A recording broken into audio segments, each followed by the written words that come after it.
हम लोग greatest integer function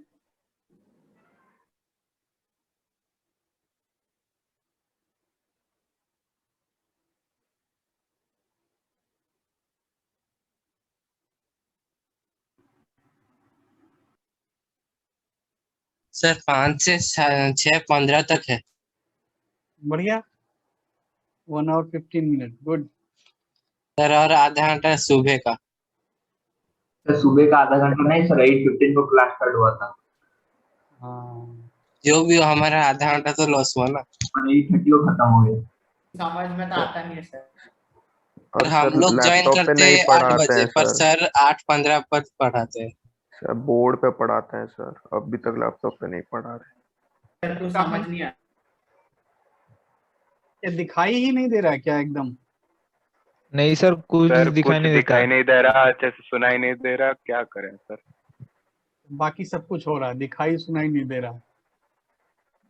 बाकी और कुछ बचता सर बाकी और क्लियर है।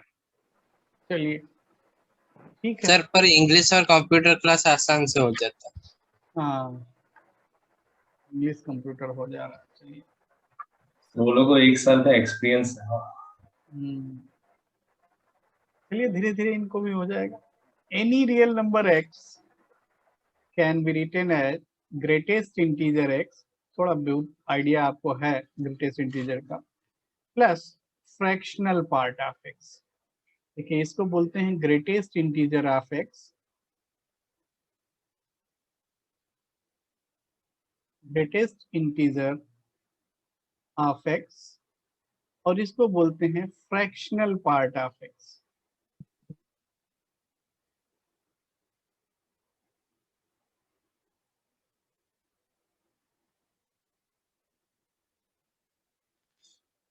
तो अब कुछ चीज पहले बताया था, if x is between n to n plus 1, then greatest integer x is n। तो पहले बताया गया था कि x अगर n और n plus 1 के बीच में है तो उसका ग्रेटेस्ट इंटीजर वैल्यू क्या होगा? n होगा। Now greatest integer of x, if x lies between 0 to 1, अगर x 0 और 1 के बीच में है तो ग्रेटेस्ट इंटीजर क्या होगा? 0। x 1 और 2 के बीच में है, ग्रेटेस्ट इंटीजर 1। 2 और 3 के बीच में है, greatest integer 2, and so on. तो अगर हम इसका ग्राफ बनाना चाहते हैं तो देखिए इधर,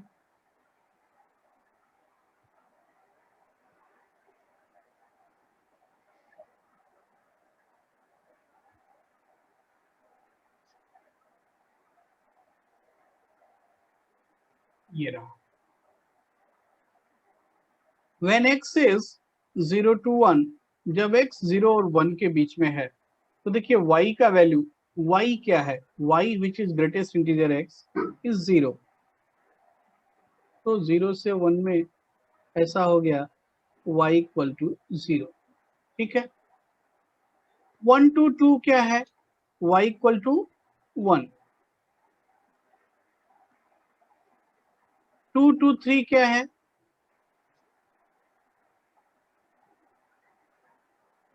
देखिए 1 से 2 में y इक्वल टू 1, 2 से 3 में y equal to 2, and so on, ऐसे ही आगे बढ़ता जाएगा।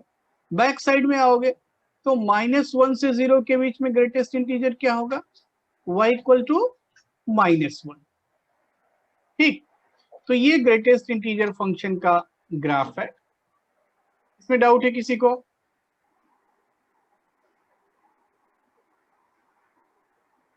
प्रताप कुमार मिश्रा 12th में है या 11th में है? यस सर 12th में। अच्छा तब ठीक है। 12th sir. नहीं आजकल बहुत इधर उधर भी हो रहे हैं ना। तो देखिए ये ग्राफ है। टाइप्स ऑफ फंक्शन में ही तो आ रहा है ना ये sir?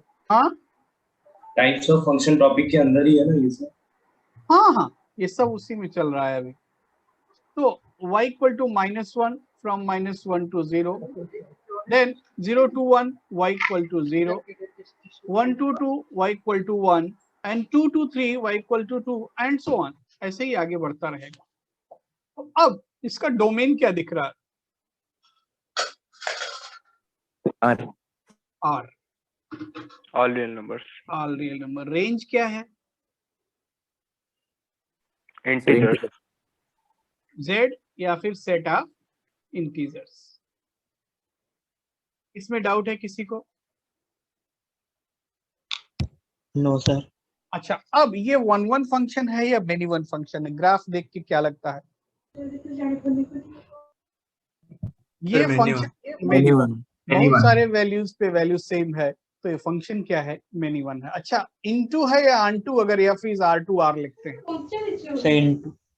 If f is into. क्यों? क्योंकि रेंज में केवल सेट ऑफ इंटीजर्स है और कोडोमेन हम ऑल रियल नंबर बोल रहे हैं, तो इसलिए ये फंक्शन इनटू होगा. चलिए, तो अब हम लोग आगे बढ़ते हैं, इसका कुछ प्रॉपर्टीज देखते हैं.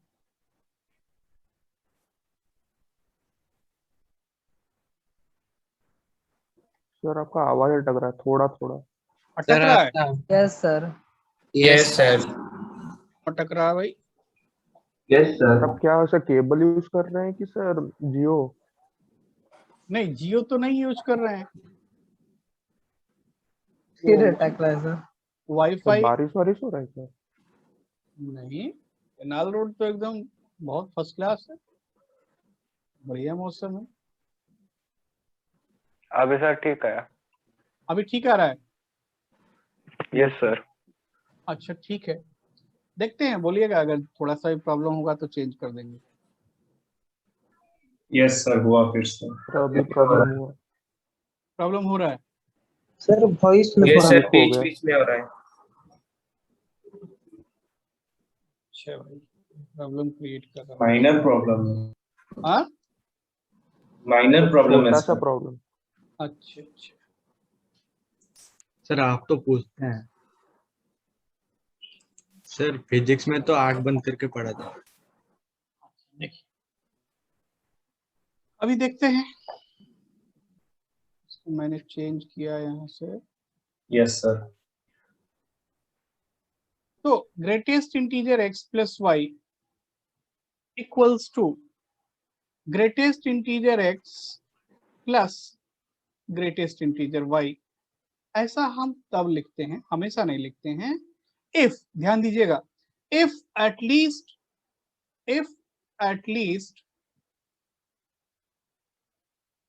one of xy is integer. अगर इनमें से एटलीस्ट एक इंटीजर है तो हम इसको 2 इंटीजर वैल्यू लगा सकते हैं, कोई प्रॉब्लम नहीं है. कब? क्या बोला गया? कि इनमें से एटलीस्ट एक इंटीजर है. दोनों इंटीजर होने पे भी चलेगा. ऐसा भी हो सकता है कि दोनों में से कोई इंटीजर ना हो और तब भी इस कंडीशन को ये फॉलो कर जाए. समझ रहे हैं बात को? ऐसा भी हो सकता है.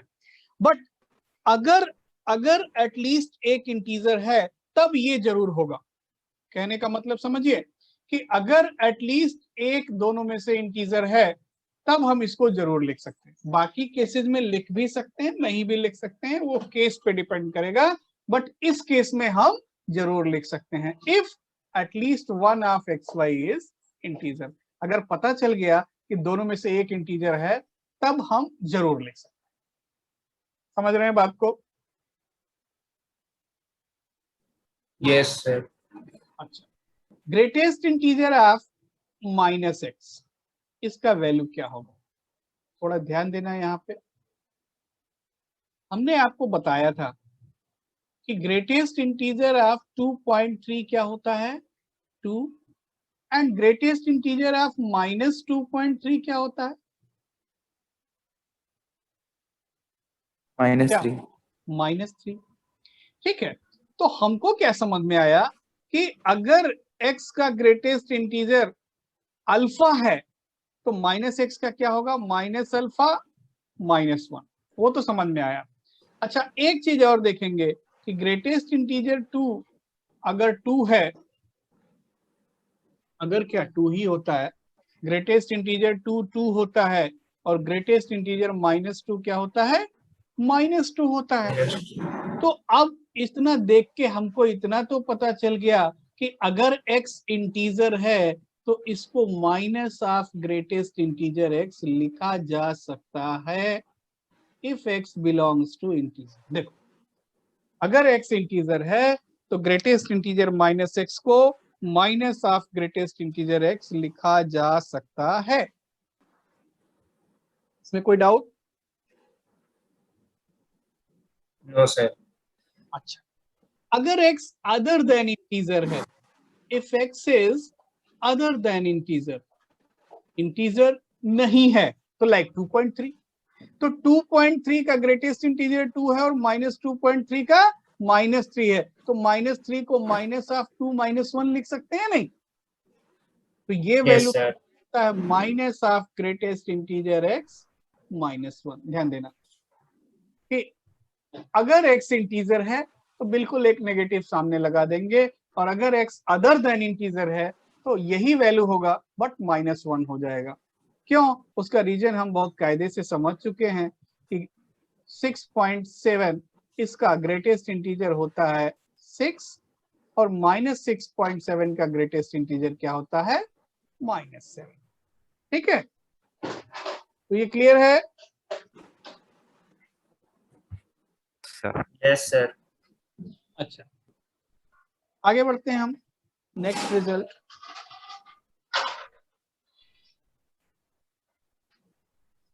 Greatest integer x plus 1/n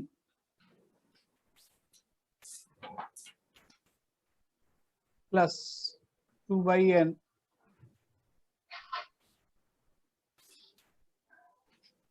dot dot dot n - 1/n।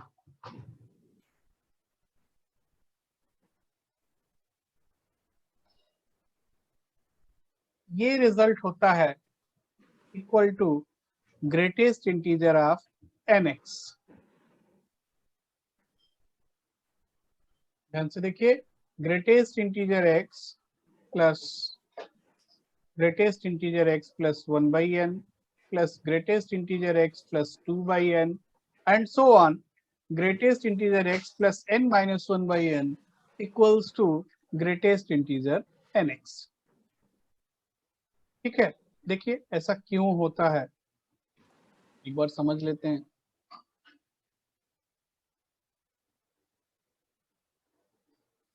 मान लीजिए कि x का वैल्यू i प्लस f है, i प्लस f है, i उसका इंटीग्रल पार्ट है और f फ्रैक्शनल पार्ट है, और बीच में कहीं मान लीजिए ऐसा आ रहा है कि ग्रेटेस्ट इंटीजर x, इस सीरीज को हमने ऐसा लिख दिया x plus 1/n x plus 2/n dot dot dot x plus r minus 1/n x plus r/n and dot dot dot nx। इस सीरीज को ऐसा लिख दिया। अब यहां पे क्या है कि x प्लस x एक्चुअली में क्या है, i plus f, i plus f plus r minus 1/n, f plus r minus 1/n, i हम हटा देते हैं, f plus r minus 1/n less than 1 है, मतलब कि एक तो फ्रैक्शन ये ऐड हो रहा है और एक फ्रैक्शनल पार्ट x का होगा। अगर दोनों फ्रैक्शनल पार्ट मिल करके 1 से लेस है तो इंटीग्रल वैल्यू वही रहेगा जो x का इंटीग्रल वैल्यू था। ये बात समझ रहे हैं? देखिए, जैसे मान लीजिए कि हमने लिखा i plus f plus sum f1 है ना, अगर f प्लस f1 1 से कम है तो ग्रेटेस्ट इंटीजर i ही रहेगा या नहीं?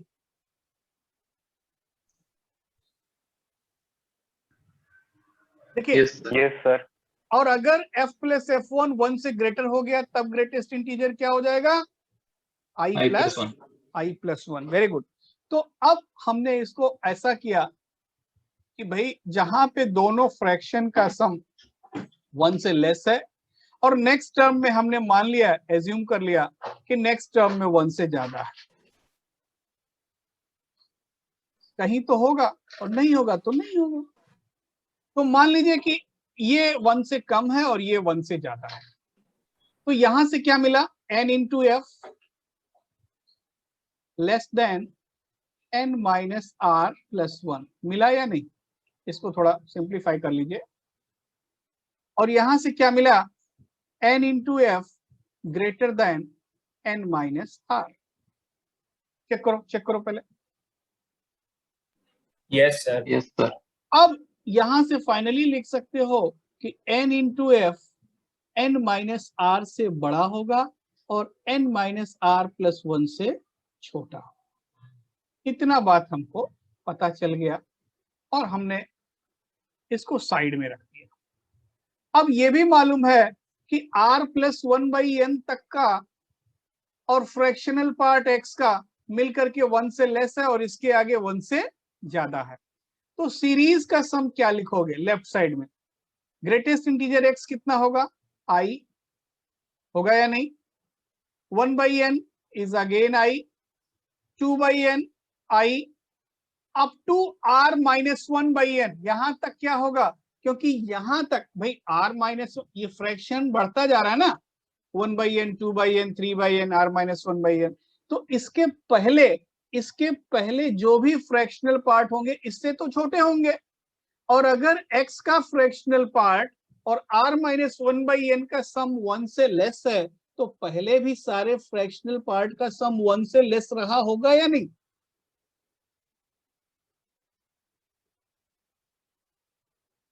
बोलो भाई। Yes sir.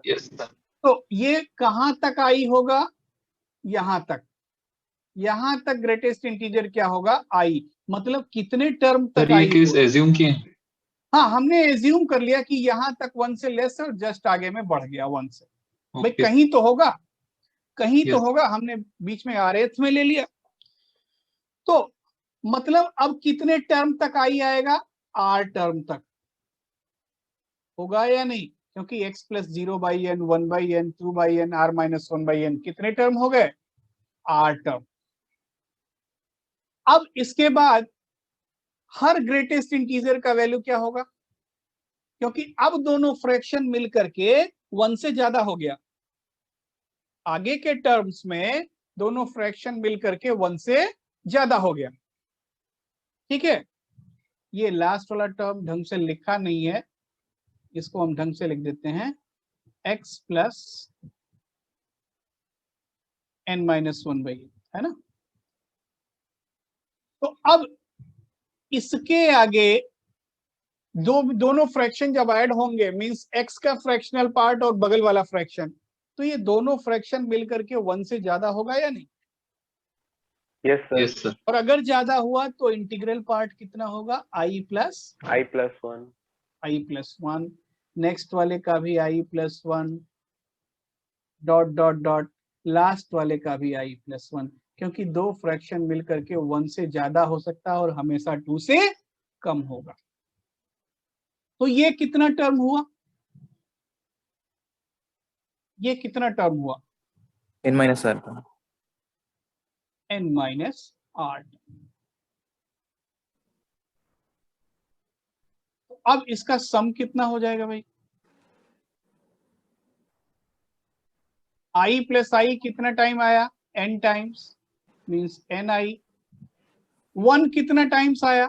n minus r times. ठीक है, अब राइट साइड का वैल्यू देखते हैं, ग्रेटेस्ट इंटीजर nx। nx का वैल्यू क्या लिखोगे? ni प्लस nf लिखोगे या नहीं?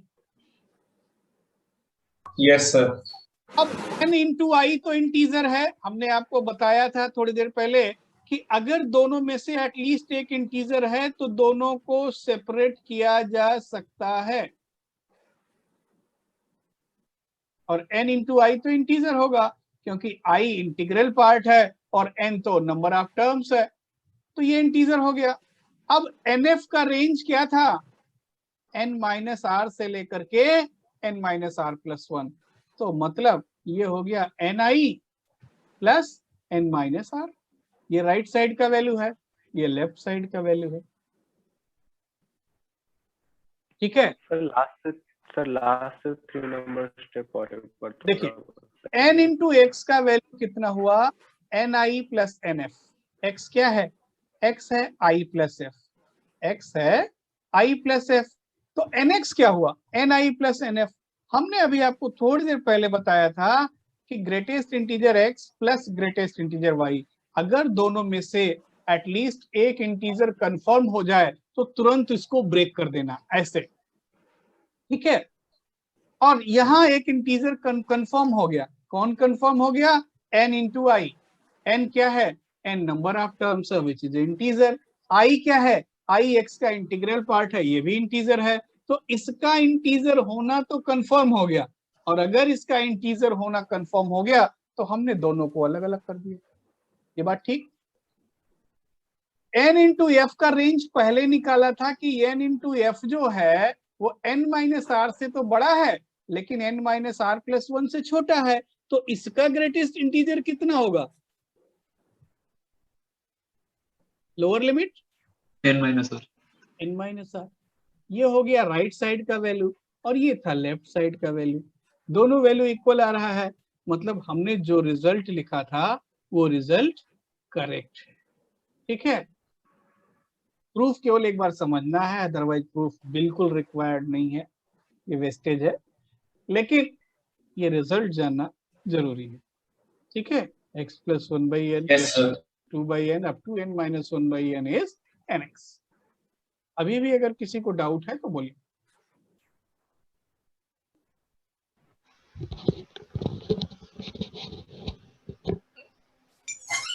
सर लेस देन 1 का बोलेंगे और एक बार।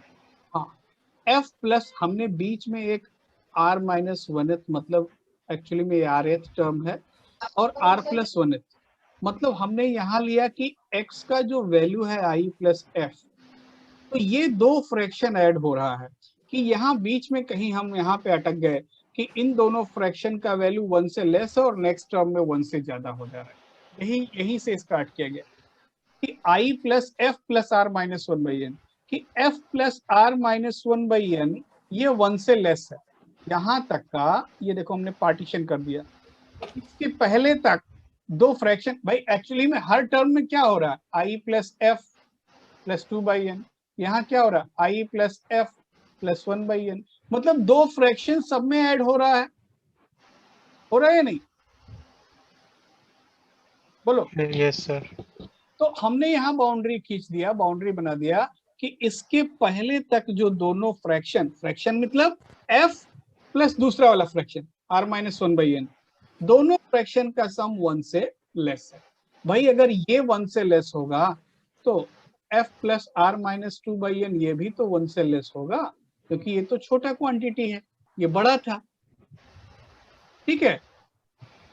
r माइनस 3/n वो भी 1 से छोटा होगा, तो सारे ही 1 से छोटे होंगे। तो ये बाउंड्री जो हमने बनाया, इस बाउंड्री के लेफ्ट साइड में दोनों फ्रैक्शन का सम 1 से कम है, और इसके राइट साइड में हमने एज्यूम कर लिया कि दोनों फ्रैक्शन का सम 1 से ज्यादा है। क्यों प्रॉब्लम क्या हो रहा है, प्रॉब्लम ये हो रहा है कि हम दो फ्रैक्शन और एक इंटीजर को ऐड कर रहे हैं और उसका ग्रेटेस्ट इंटीजर निकालना चाहते हैं।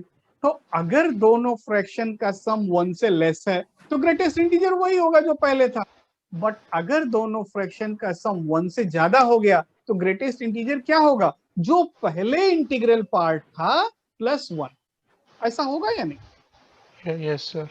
तो हमने यहाँ पे ब्रेक किया, और ब्रेक करने के बाद अब जब इसको सिंप्लीफाई कर रहे हैं तो nf plus r minus 1 is less than n, यहाँ क्या आया, nf plus r minus 1 is less than n। इसी को सिंप्लीफाई करके ऐसा लिखा है कि nf is less than n minus r plus 1, और ये जो हमने 1 से ग्रेटर एज्यूम किया उसको सिंप्लीफाई करके ये लिखा है कि nf is greater than n minus r, ठीक। तो Yes, n sir. Times f ये मिला कि n माइनस r प्लस 1 से छोटा है।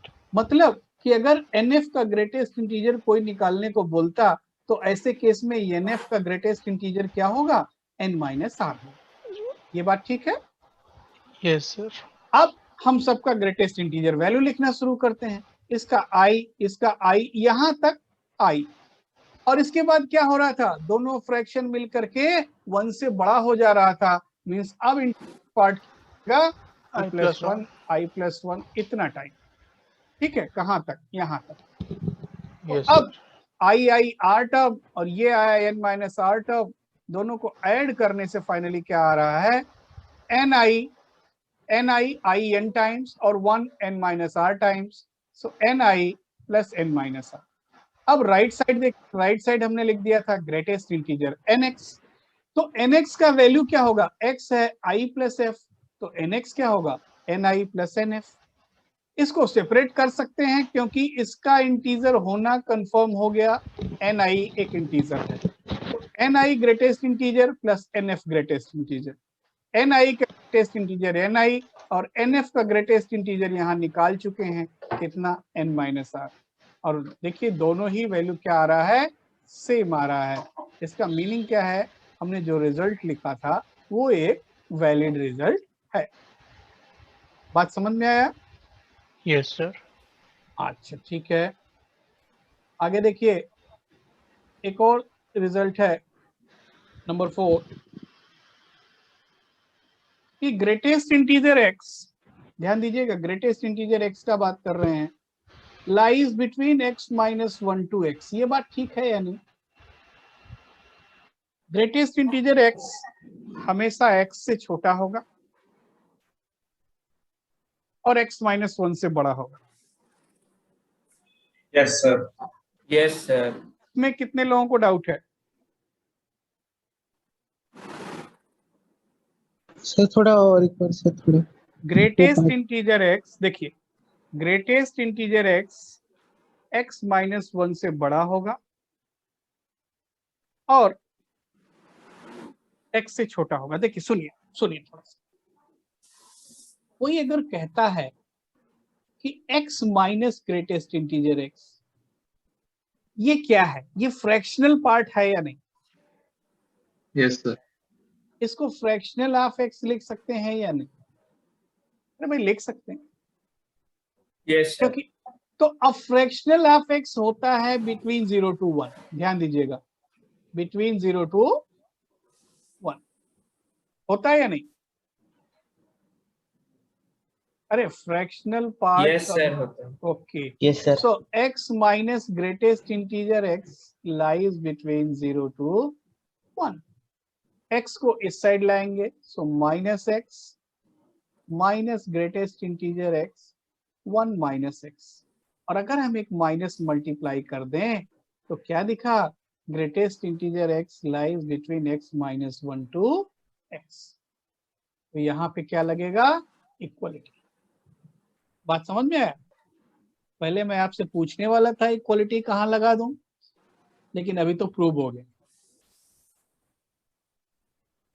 कि ग्रेटेस्ट इंटीजर x हमेशा x माइनस 1 और x के बीच में होता। अभी भी डाउट है क्या किसी को? नहीं सर। डाउट है? नहीं सर, नहीं है। तो भाई ये रहा ग्रेटेस्ट इंटीजर x, इसके बारे में कुछ कुछ चीज बताया गया। अब थोड़ा सा फ्रैक्शनल पार्ट भी हम लोग देख लेते हैं।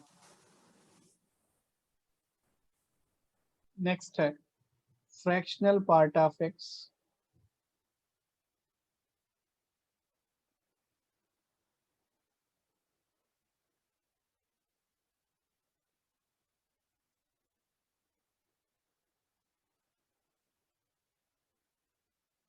इसको रिप्रेजेंट करते हैं ऐसे, ठीक है। तो हमने फंक्शन लिया f(x) is fractional of x।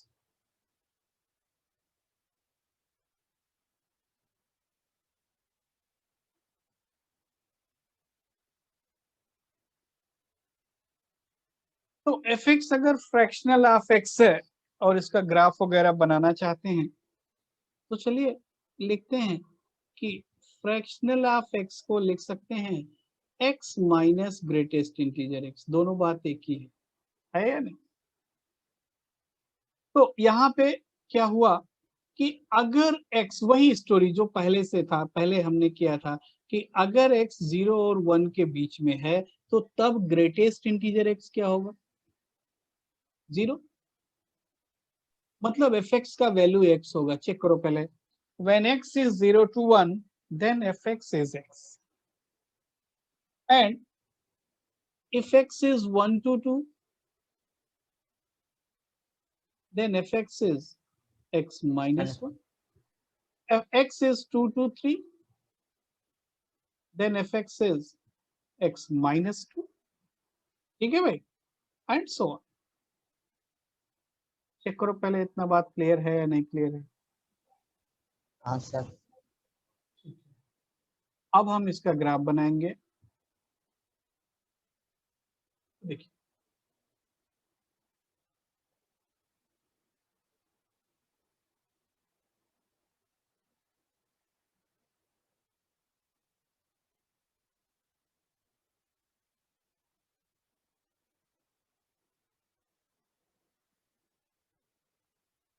तो बोला गया कि 0 से 1 में क्या है, x है, तो 0 से 1 में y equal to x, y equal to x line कैसा होता है, ये ऐसा होता है, 1 पे ब्लैंक हो जाएगा, ठीक है।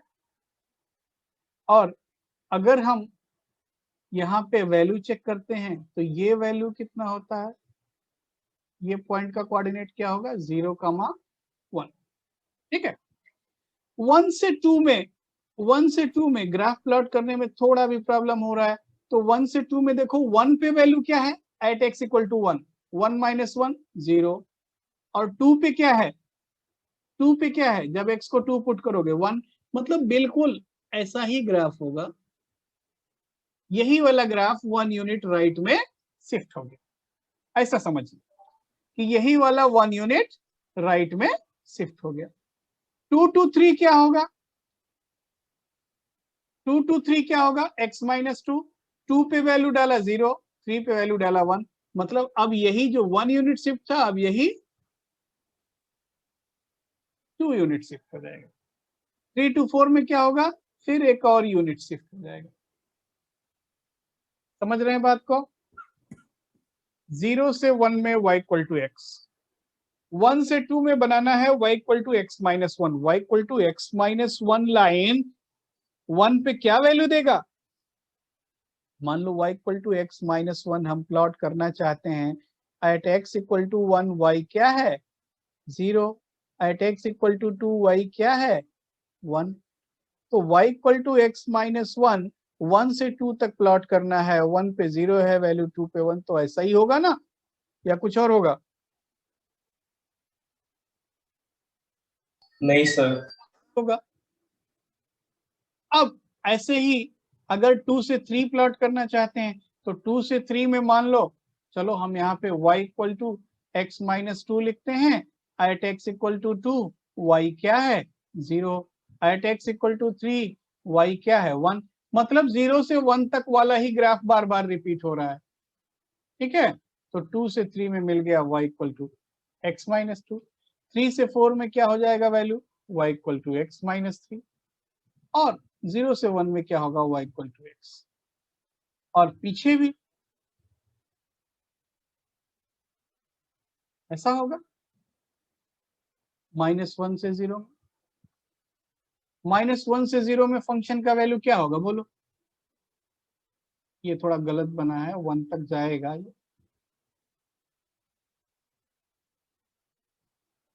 ये यहाँ जाके ब्लैंक होगा,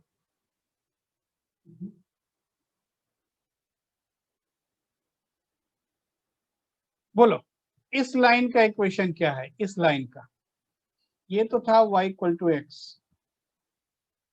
ये क्या है y equal to x minus 1, ये क्या होगा sir x plus 1। y equal to x plus 1, तो डिफरेंस क्लियर है सबका। Yes sir. अब इसका डोमेन क्या दिखाई दे रहा है? डोमेन सर रियल आर, और रेंज क्या है?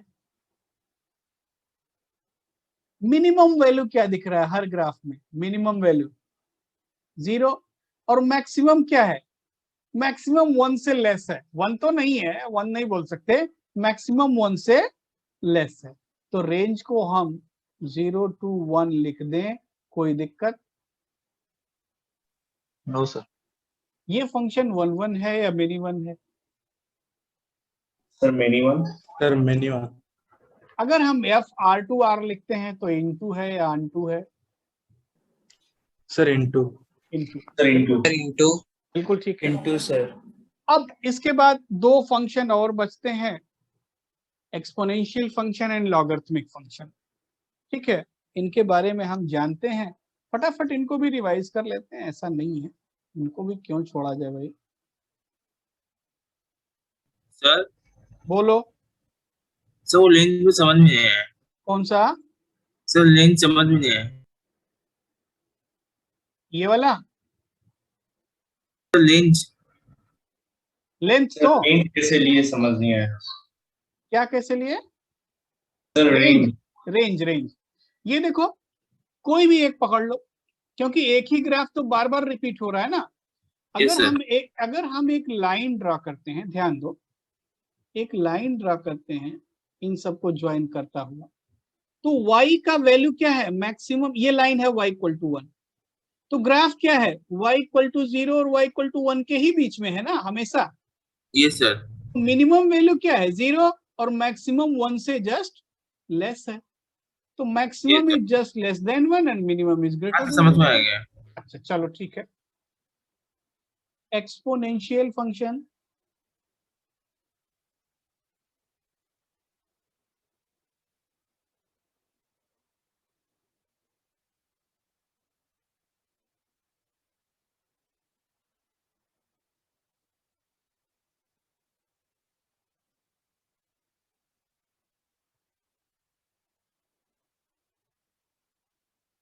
देखिए भाई यहाँ पे मैंने डिफरेंट केसेस लिया था। fx is a to the power x, पहला case a greater than 1। a greater than 1 के केस में अगर आप ग्राफ याद करें तो ये ऐसा ग्राफ बनाया गया था। और सेकंड है नील, ये कौन है भाई? सर ये कोई जापानीज है। क्या नाम लिख के आ जाते हैं इसके लिए? कुछ तो मतलब का भी नहीं लिखते हैं। नहीं, रिसर्च करना पड़ेगा, ये है क्या, कहाँ का आदमी है भाई। सर रुकिए गूगल में सर्च कर। हाँ मतलब ये तो रिसर्च वर्क है, समझ में नहीं पाए, इंग्लिश सर भी नहीं समझ पाएंगे। Yes sir.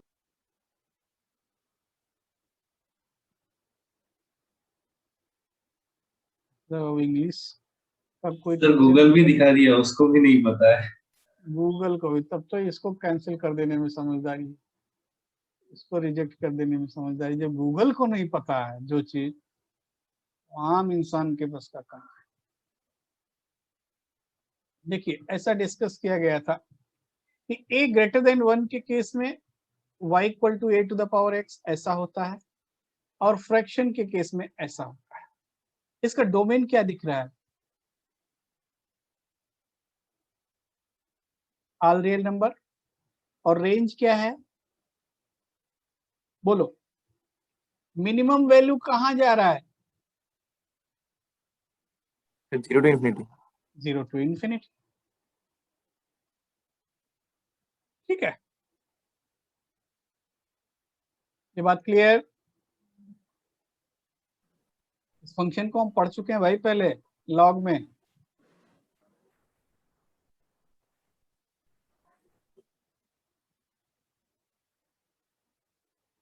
लॉगरिथमिक फंक्शन,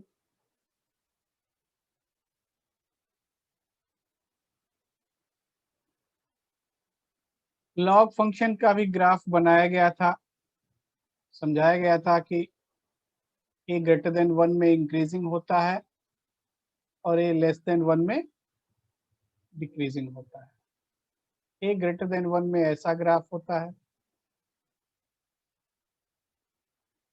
और 0 to 1 में ऐसा ग्राफ होता है। याद आ रहा है? Yes sir. तो अब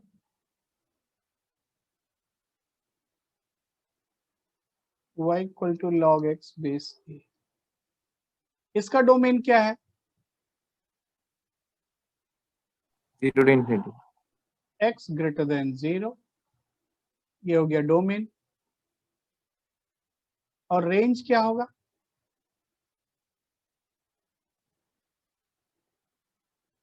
-∞ to ∞, या फिर r।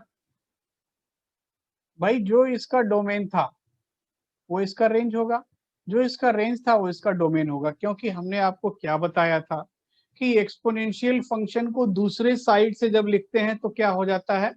Logarithmic function. लॉगरिथम। तो इनका डोमेन रेंज क्या होता है? उसका डोमेन इसका रेंज, इसका डोमेन उसका रेंज। ठीक है, तो ये बताया गया था। यहां तक याद आ रहा है? Yes sir. अच्छा ठीक है।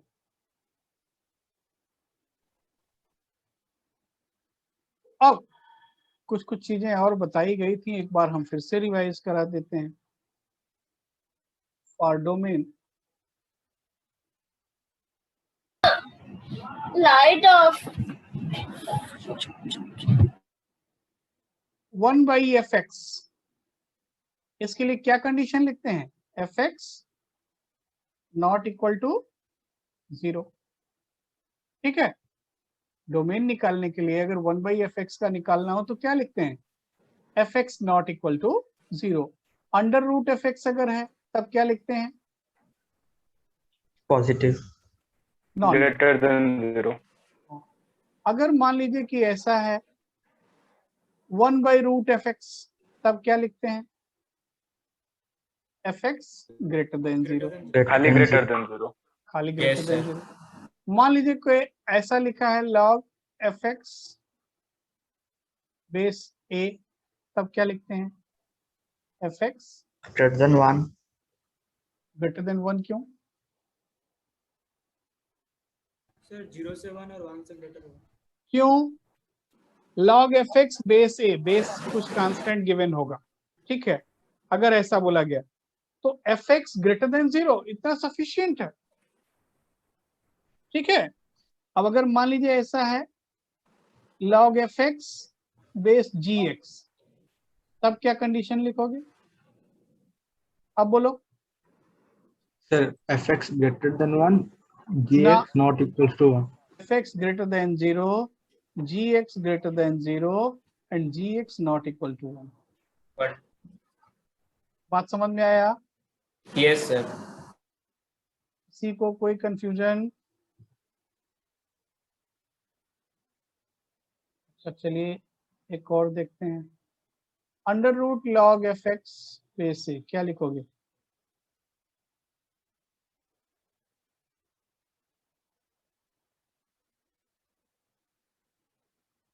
Sir, fx greater than 0, log a fx greater than 0.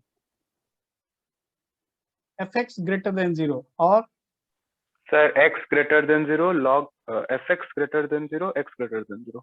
देख, एक तो ये लिखा गया कि fx greater than 0 log defined होना चाहिए and log fx base a must be greater than or equal to 0। बात समझ रहे भैया कि अंडर रूट भी डिफाइंड होना चाहिए और लॉग भी डिफाइंड होना चाहिए। अब अगर लॉग डिफाइंड है, अंडर रूट डिफाइंड है, तो लॉग तो डिफाइंड जरूर रहा होगा, है या नहीं? अरे भाई हाँ या ना? सर वो Yes, sir. सेकंड कंडीशन समझ में नहीं आया। भाई अंडर रूट डिफाइंड होना चाहिए या नहीं? अंडर रूट के Yes, अंदर sir. लॉग है तो लॉग नॉन नेगेटिव होना चाहिए या नहीं? यस सर, समझ गया सर। तो इसका कोई सेंस बनता नहीं, समझ रहे हैं? लेकिन अगर आपको थोड़ा भी कंफ्यूजन लगता है तो लिख लीजिए, यहां से जो भी रिजल्ट आएगा वो इसका सबसेट होगा। ठीक है, तो अगर सबसेट है तो कोई दिक्कत का बात ही नहीं, fx पॉजिटिव होगा ही होगा।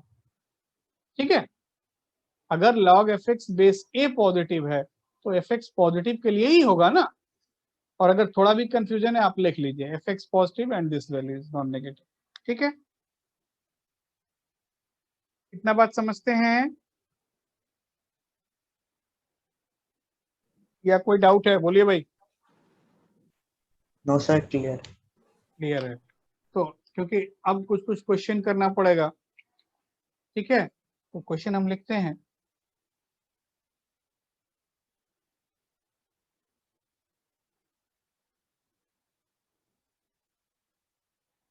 सर 5 नंबर पॉइंट थोड़ा।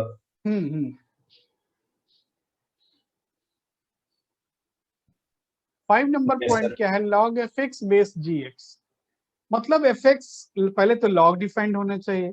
log डिफाइंड होने के लिए fx क्या होना चाहिए? पॉजिटिव होना चाहिए। बेस भी डिफाइंड होना चाहिए, मतलब बेस पॉजिटिव होना चाहिए और बेस 1 नहीं होना चाहिए। याद आ रहा है? log a base. Yes, sir. ठीक है, तो चलिए हम लोग आगे बढ़ते हैं। क्वेश्चन है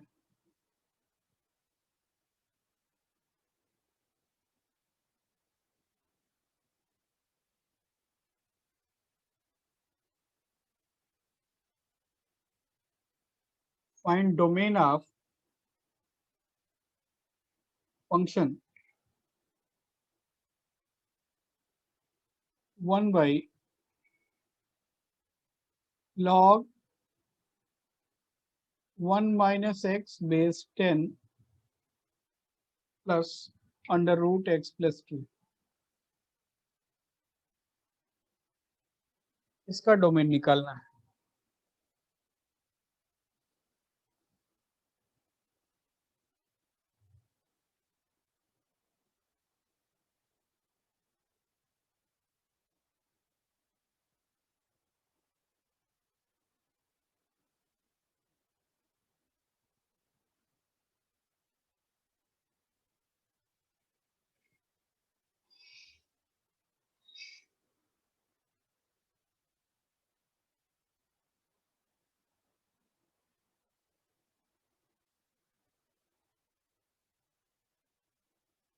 आप लोगों का डिटर्मिनेंट शुरू हो गया?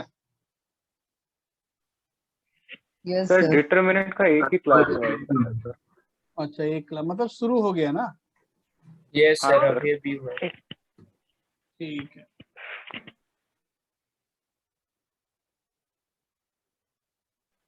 सर डिटरमिनेंट का थोड़ा अपलोड कर दीजिएगा वीडियो। डिटर्मिनेंट का। अच्छा ठीक है, सर -2 to 1। -2 to 1। ठीक है, 0 पे डिफाइंड है क्या? नहीं,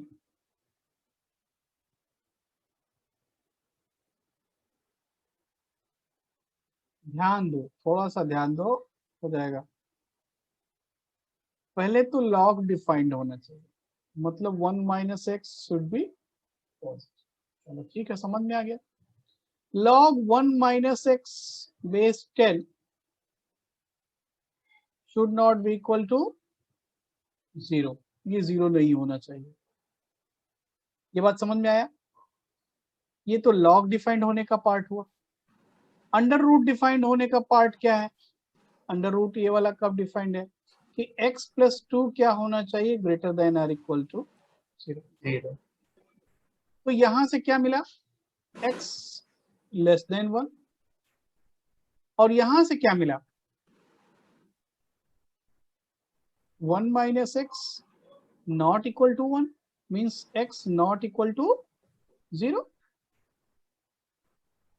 चेक करो, चेक करो। Yes sir. और यहां से मिल रहा है x greater than or equal to -2। तो अब जो तीनों को सेटिस्फाई करता वो फाइनल आंसर क्या होगा? -2 to 0। और 0 to 1। 0 to 1, yes sir. 0 to 1। -2 to 0 union 0 to 1. 0 to 1। चेक करो यही आंसर करेक्ट है। आ रहा है? Yes, sir. अच्छा ठीक है।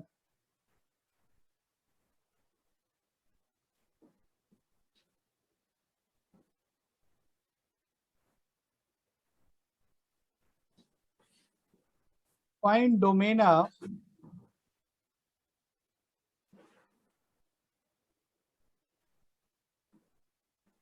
fx equals to under root 2x plus 1 divided by x cube minus 3x square plus 2x।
अभी साउंड का प्रॉब्लम नहीं है ना? No, sir. No, sir. Sir आप जियो यूज कर रहे हैं?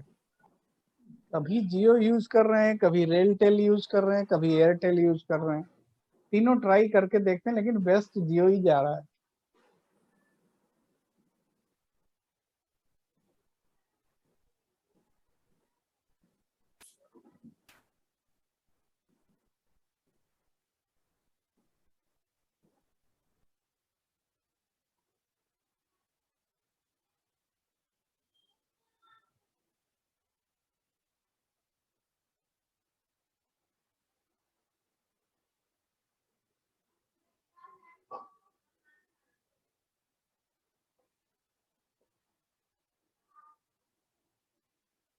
देखिए केवल अंडर रूट को डिफाइन करना है।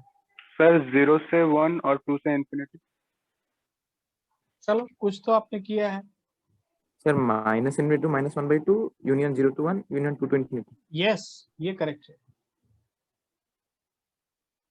2x plus 1 divided by x common ले लें, बढ़िया रहेगा।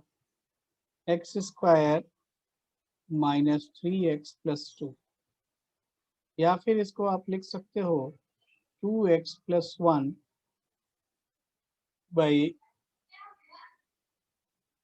x into x minus 1 into x minus 2 greater than or equal to 0।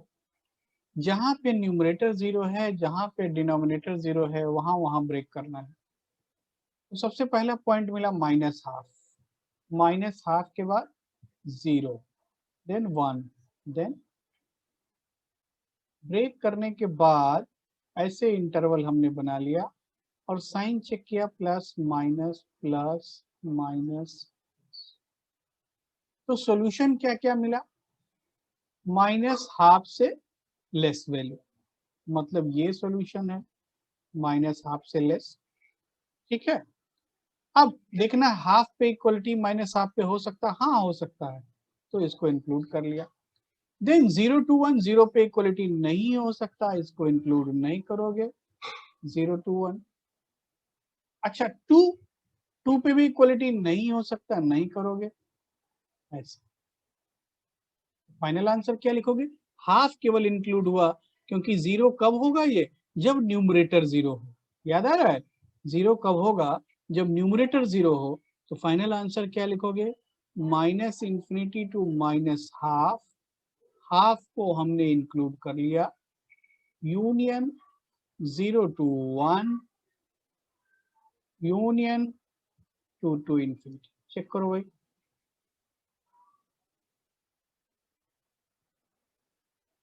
ठीक है,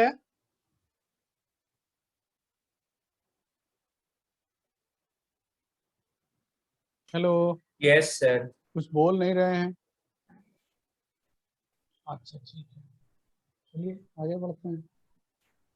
नेक्स्ट क्वेश्चन है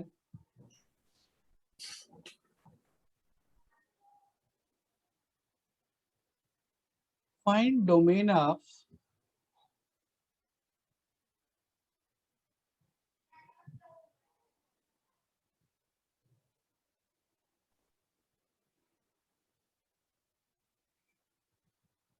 (16 - x)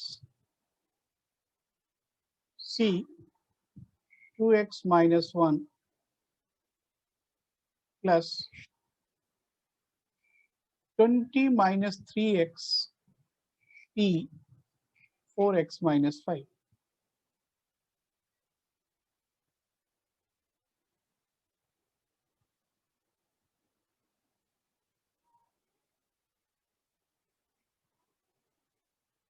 साई हर्षा है क्लास में?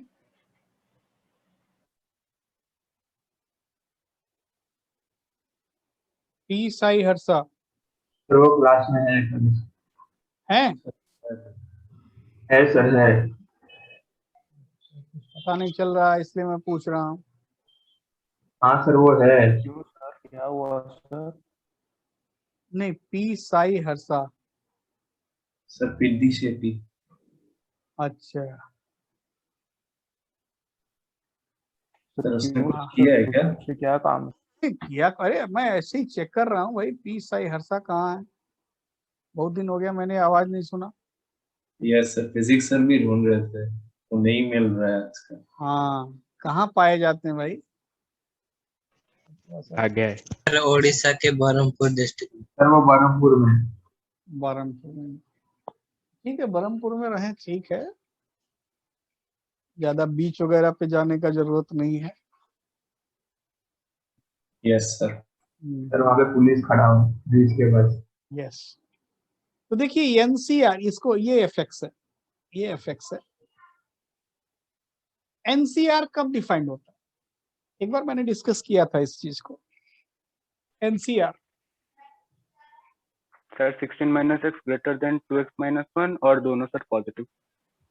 पॉजिटिव के साथ साथ इंटीजर है ना? हाँ सर, हाँ सर। तो निकालो, ये डिफाइंड होने के लिए 16 - x must be greater than or equal to 0 and integer, वो समझना है। 2x - 1 greater than or equal to 0 and integer, and 16 - x greater than 2x - 1 and x is integer। ये तो केवल ये डिफाइंड हुआ एनसीआर। ऐसे इसको डिफाइन करो और फाइनल सॉल्यूशन निकालो।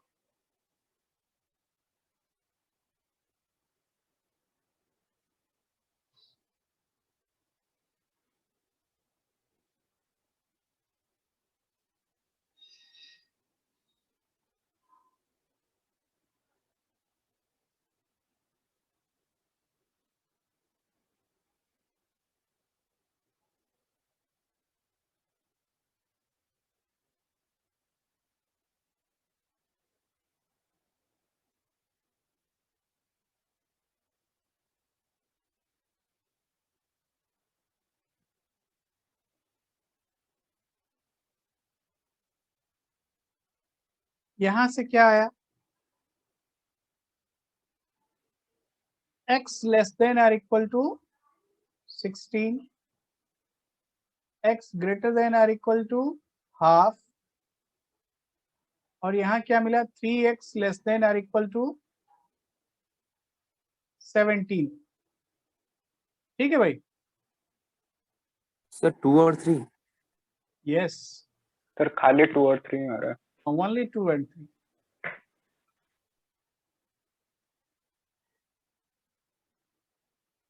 तो x हो गया 17/3 से लेस, मतलब 6 से लेस होगा, 1 से बड़ा होगा।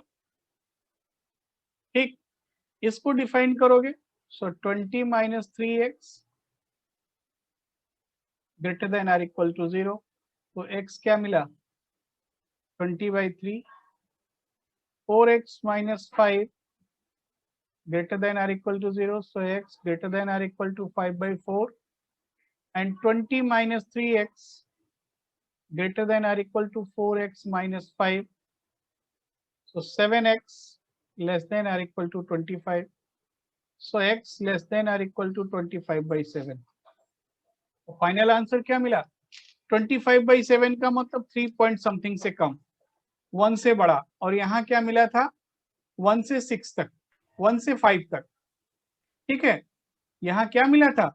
x equal to 1 2 3 4 5। चेक करो मिला था या नहीं भाई? हाफ से बड़ा है और 17/3 से छोटा है, तो 5 पॉइंट समथिंग। हाफ से बड़ा, 5 पॉइंट समथिंग से छोटा, इंटीजर वैल्यूज क्या होगा? 1 2 3 4 5। ये वाला डिफाइंड है। तो x क्या है? 5/4 से बड़ा है, 25/7 से छोटा है। तो possible integer values 2 3, 5/4 1 point something होगा और ये 3 पॉइंट समथिंग होगा। तो 3 पॉइंट समथिंग से कम है, 1 पॉइंट समथिंग से ज्यादा है, तो 2 3। तो दोनों का इंटरसेक्शन क्या हुआ, या दोनों को जो सेटिस्फाई करता है वो क्या होगा? 2 और 3। बात क्लियर है? Yes sir.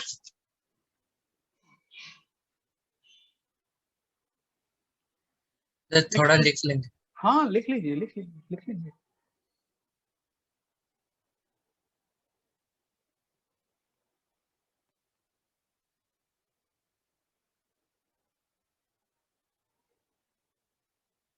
अभी जितना क्वेश्चन कराया जा रहा है उतने ही क्वेश्चन को आप फिर से घर पे कीजिए एक बार अपने से। जब मैं नोट्स अपलोड कर दूं तो आप नोट से केवल क्वेश्चन देख के अपने से कीजिए, देखिए आपसे होता है नहीं। बहुत ज्यादा इधर उधर करने का जरूरत नहीं है, नोट्स से ही अगर आप पूरा कर लेंगे तो भी आपका काम हो जाएगा। समझ रहे हैं बात को? सर हो गया। हो गया। तो आंसर आया सभी का 2 और 3, या किसी को डाउट है? No sir. अच्छा ठीक है, चलो नेक्स्ट क्वेश्चन करते हैं।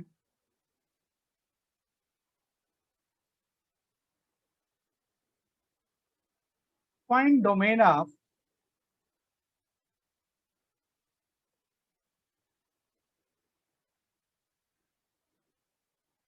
fx equals to under root of log of x minus 1 by x base 0.4।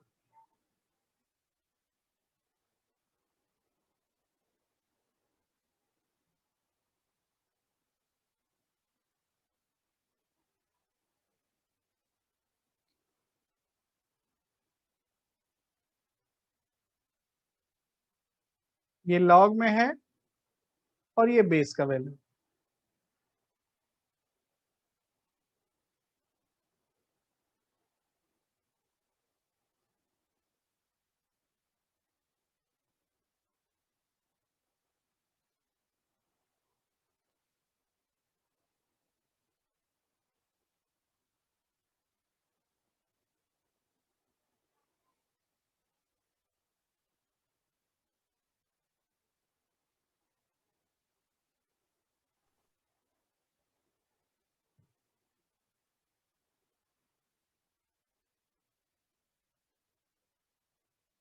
हमने आपको एक स्टेटमेंट दिया था, log fx base a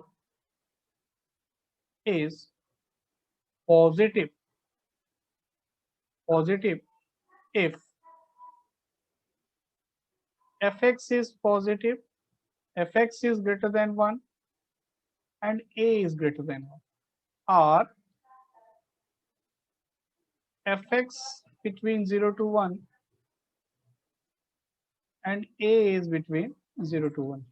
याद आ रहा है? ऐसा हमने लॉग में बताया था, शायद आप भूल गए हो, इसलिए मैं रिवाइज करा रहा हूं कि log fx base a positive कब होता है, जब दोनों ही वैल्यू 1 से बड़ा होता है या फिर दोनों ही 0 और 1 के बीच में होता है। बात समझ में आया? अगर एक 1 से बड़ा और दूसरा 0 और 1 के बीच में, तो वैल्यू क्या हो जाता है? नेगेटिव हो जाता है। क्यों हो जाता है? क्योंकि ये होता है, यहां देखो a 1 से बड़ा है, जब a 1 से बड़ा है और x भी 1 से बड़ा है तो y क्या है? पॉजिटिव है। जब a 0 और 1 के बीच में है और x भी 0 और 1 के बीच में है तो y क्या है? पॉजिटिव है। लेकिन अगर a 1 से बड़ा है और x 0 और 1 के बीच में है तो y क्या है? नेगेटिव है। कि a 1 से बड़ा और x 0 और 1 के बीच में तो y क्या है? नेगेटिव है। यहाँ a 0 और 1 के बीच में है और x 1 से बड़ा है, मतलब दोनों अपोजिट चल रहे हैं। अगर a 1 से बड़ा है और x भी 1 से बड़ा है तब क्या होता है? पॉजिटिव। और अगर दोनों अपोजिट चल रहे हैं तब साइन क्या होता है? नेगेटिव। नेगेटिव। बात क्लियर है? Yes sir. Yes sir. तो अब हम हाँ फिर से बता दें। नहीं सर।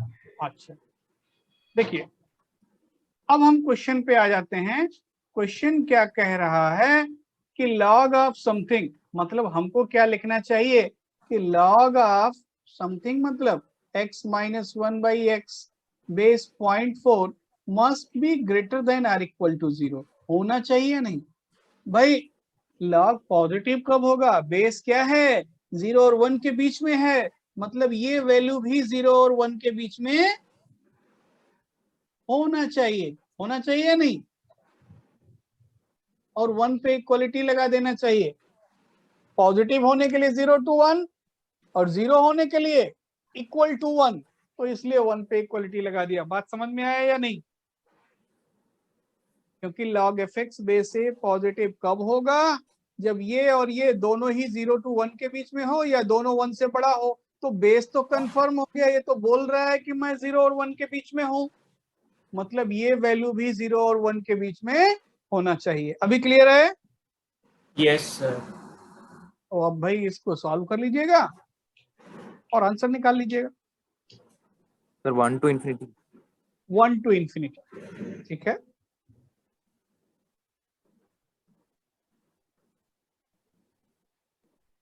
अभी भी डाउट है किसी को? बोलिए, डाउट है तो बोलिए, बताया जाएगा। नहीं सर। अच्छा ठीक है, तो सॉल्व करने के लिए दो पार्ट में डिवाइड किया फटाफट।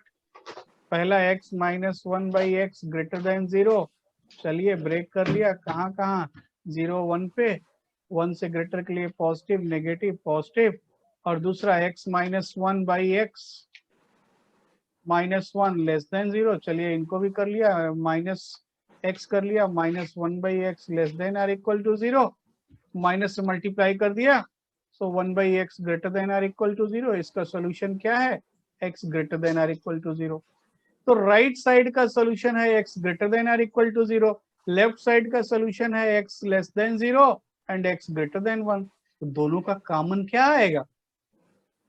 x ग्रेटर देन 1 आएगा या नहीं? बोलो भाई। हाँ सर। तो फाइनल सॉल्यूशन आया x ग्रेटर देन 1। ये जो सर्कल बना दिया यही आंसर है। बात समझ में आया? Yes sir. अच्छा भाई ठीक है, इसके आगे